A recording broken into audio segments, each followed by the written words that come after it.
Step into the wisdom of Paulo Coelho, whose powerful quotes inspire us to pursue our dreams fearlessly and embrace life's journey. These words remind us that the true path to greatness lies within, waiting to be discovered. Let this motivation fuel your purpose and awaken the courage to follow your heart's desires. Be brave, take risks. Nothing can substitute experience. You drown not by falling into a river, but by staying submerged in it. When you want something, all the universe conspires in helping you to achieve it. When you are enthusiastic about what you do, you feel this positive energy. It's very simple. Culture makes people understand each other better. And if they understand each other better in their soul, it is easier to overcome the economic and political barriers. But first they have to understand that their neighbor is, in the end, just like them, with the same problems, the same questions. No, I never saw an angel, but it is irrelevant whether I saw one or not. I feel their presence around me. Elegance is usually confused with superficiality, fashion, lack of depth. This is a serious mistake. Human beings need to have elegance in their actions and in their posture, because this word is synonymous with good taste, amiability, equilibrium, and harmony. One is loved because one is loved. No reason is needed for loving. No one can lie. No one can hide anything when he looks directly into someone's eyes.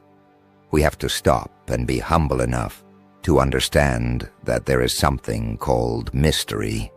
Every blessing ignored becomes a curse. Happiness is just another of the tricks that our genetic system plays on us to carry out its only role, which is the survival of the species. Everything is possible, from angels to demons to economists and politicians. Everything that happens once, that can never happen again. But everything that happens twice will surely happen a third time. What interests me in life is curiosity, challenges, the good fight with its victories and defeats. I write from my soul. This is the reason that critics don't hurt me, because it is me. If it was not me, if I was pretending to be someone else, then this could unbalance my world. But I know who I am. Love is a trap. When it appears, we see only its light, not its shadows. You should treat a muse like a fairy. Jesus lived a life that was full of joy and contradictions and fights, you know. If they were to paint a picture of Jesus without contradictions, the Gospels would be fake. But the contradictions are a sign of authenticity.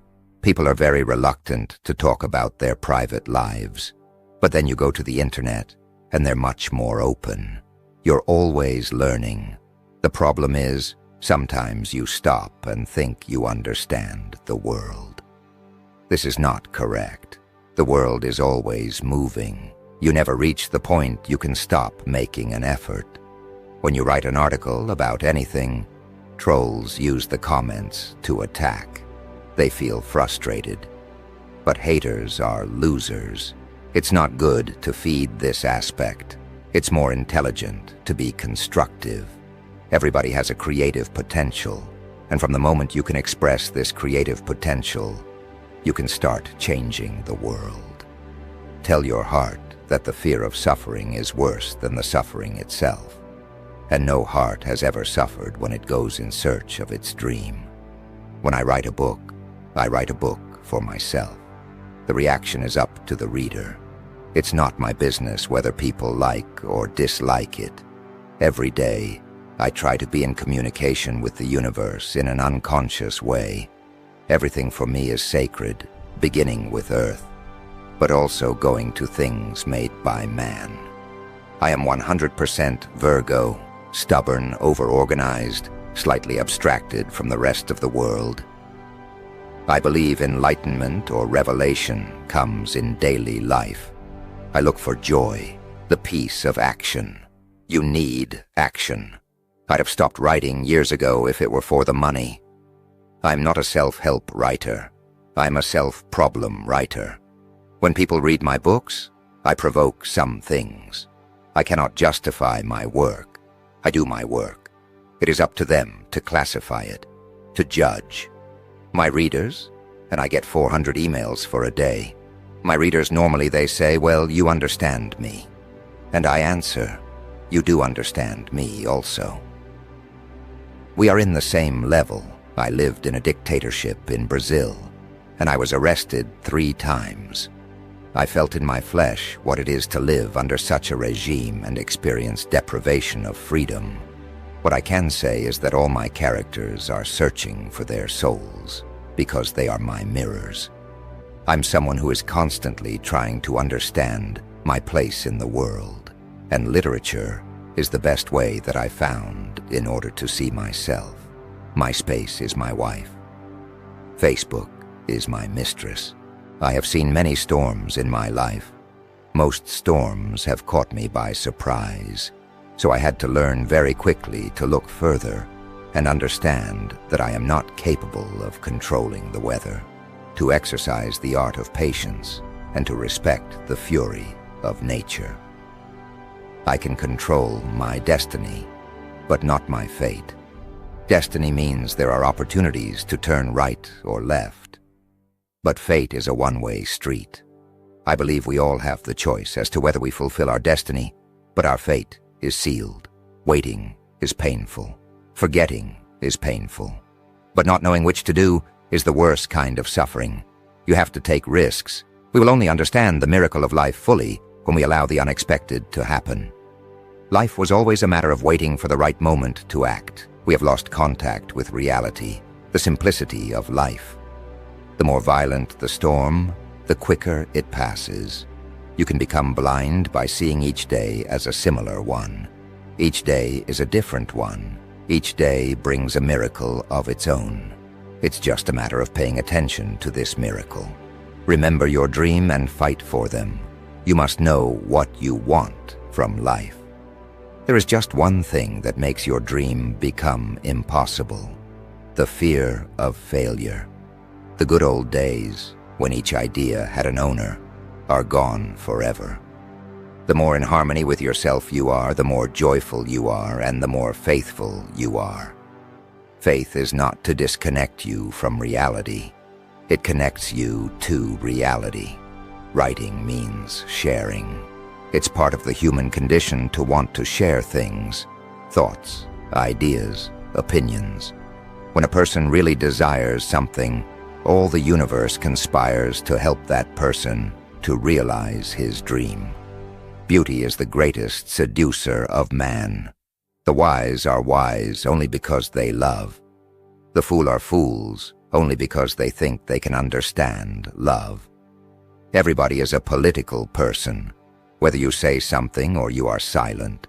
A political attitude is not whether you go to parliament.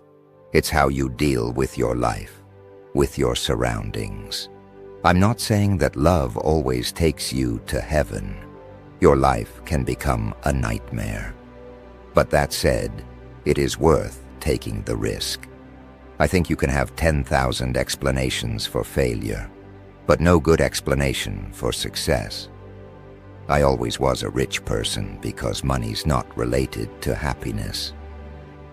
About the idea of a clash between cultures, between civilizations, I don't believe in it. It's something some political leaders tried to use, and that the media tried and are still trying to sell us in order to simplify the world and their work. The 2 worst strategic mistakes to make are acting prematurely and letting an opportunity slip. To avoid this, the warrior treats each situation as if it were unique and never resorts to formulae, recipes, or other people's opinions. If you start by promising what you don't even have yet, you'll lose your desire to work towards getting it. Love can consign us to hell or to paradise, but it always takes us somewhere. It's very difficult to read a book on your computer. All women have a perception much more developed than men. So all women somehow, being repressed for so many millennia, they ended up by developing this 6th sense and contemplation and love.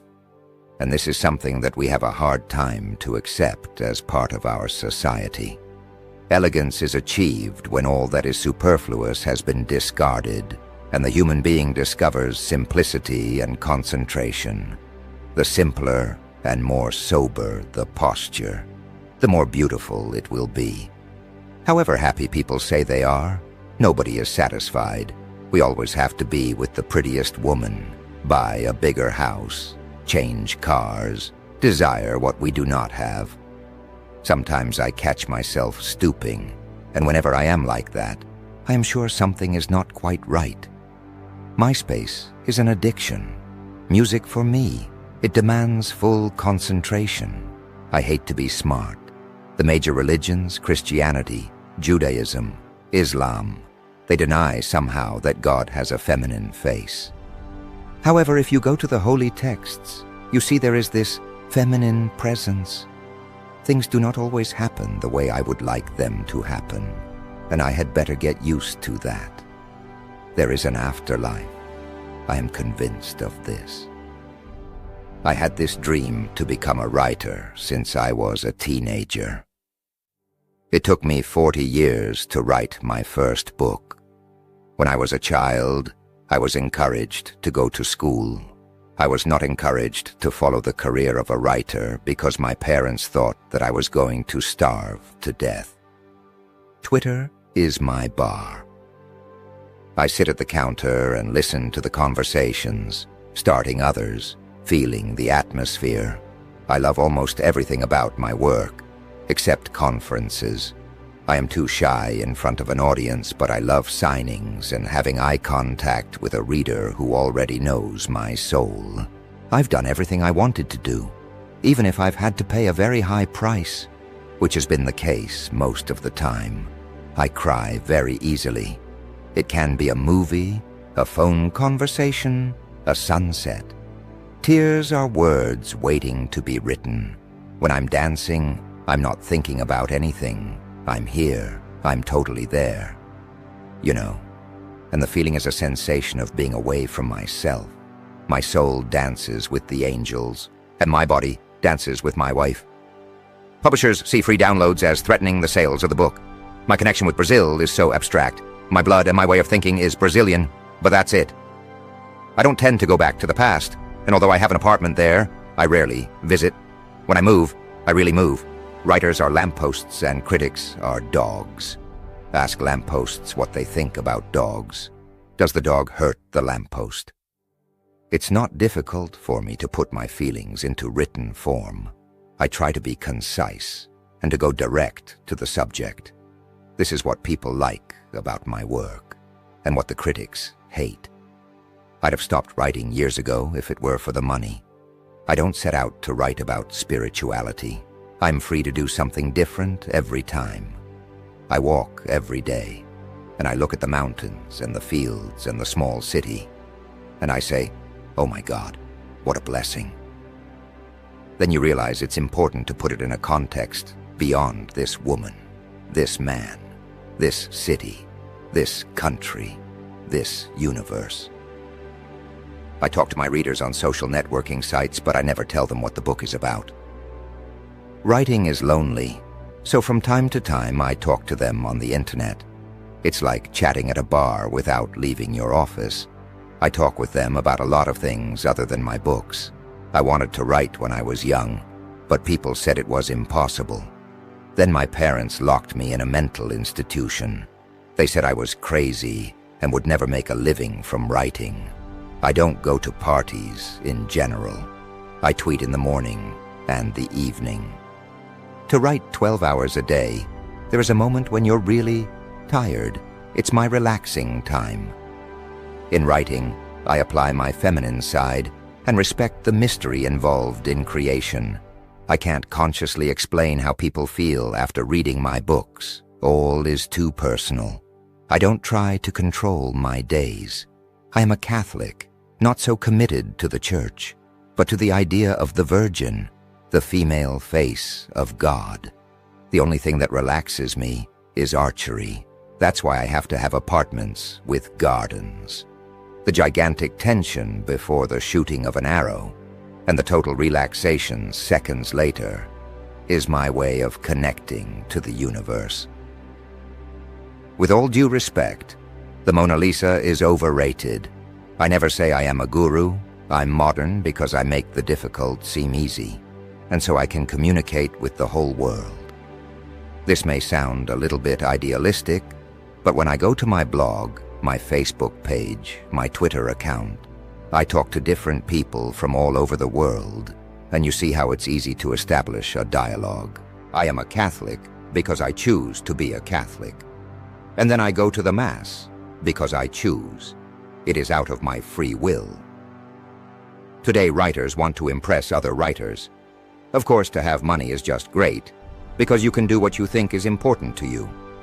I always was a rich person because money is not related to happiness.